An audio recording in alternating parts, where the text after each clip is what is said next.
Hi again, this is Tony from Cooking Around. Welcome back to my kitchen. Welcome back to Cooking Around's kitchen. What are we doing today? Today we're going to do something awesome. I want stuffed peppers.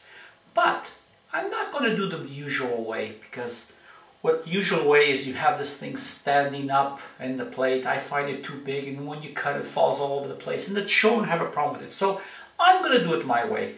And of course, if you want, you can do it the original way. And of course, I have some medium ground beef. You can use lean, but with the medium ground beef, we get a little bit of that extra flavor that I like. And I have 1 cup of already pre-cooked rice, which makes my life more easier. So let's not waste any more time. Let's get going with this awesome. Grab 2 of your favorite red peppers, and you can get them a little bit larger, get a little bit smaller, depending. And now, what we're going to do is we have to remove the stem. So grab yourself any type of knife really, and just stab it in there. And just go around like this. Okay, very, very simple, okay? And it pops right out and discard.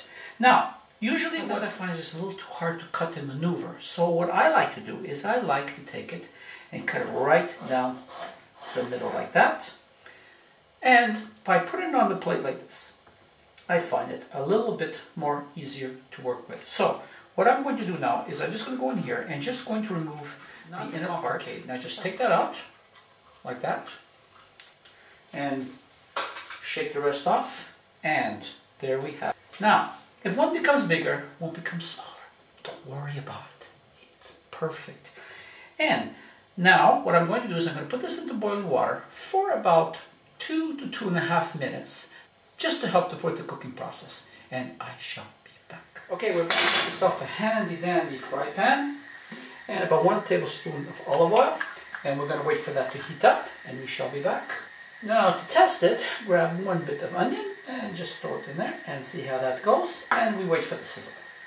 Okay, now we see the sizzle. Grab 1 diced small onion and we put that in there, and we incorporate that all into the oil, just like that. Now I have it on medium-high heat for now.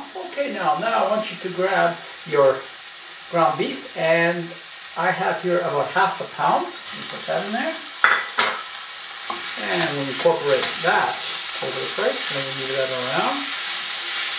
Now if it sticks to the bone a little bit, don't worry, because what's going to happen now is all the fat is going to come out, and it is going to create a beautiful sauce. Now bring the heat down a little bit. If it gets too high, I shall be back. Okay, I'm back. Grab yourself 2 cloves of garlic, 1 and 2, and we're going to press that in with our handy dandy presser. And I'm going to put that in, just like that.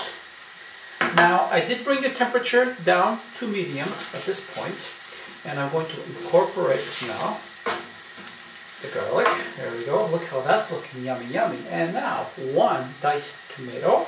I like to use fresh, and I do not drain the tomatoes because I want the juices mixed in with my meat mixture, and that's the way I like to do it. So I'm going to let this go for about 1.5 to 2 minutes.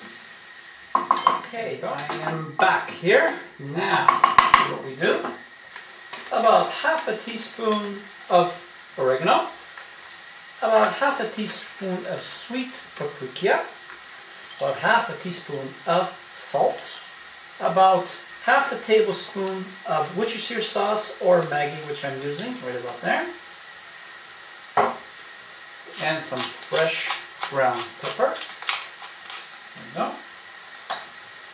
And now we incorporate, and now we move that all around. Look how that's coming, just the smell, yummy, yummy. Now we just let this go for about another minute. Oh, is that starting to smell good? Are we finished? No, we're not. Take 1 cup of pre-cooked rice and we put that in. See how simple this recipe is? And it cannot be simpler. And we mix that in. Now, all the juices are starting to come out from the hamburger meat. Tell me how that's starting to look. Yummy, yummy. Okay, now Now we have to do the taste test. And remember, this is for you, not for me. And we just grab a little bit here. There we go. And it is absolutely perfect. As simple as it looks, that's basically the first part. Now, let's get on to our second part, and I shall be back. I want you to take just a little bit of olive oil, and just put about a tablespoon on the bottom there. Just like that, and take your handy dandy brush, and I want you just to move that all the way around like this, just like that. And now I have my red peppers here that were draining.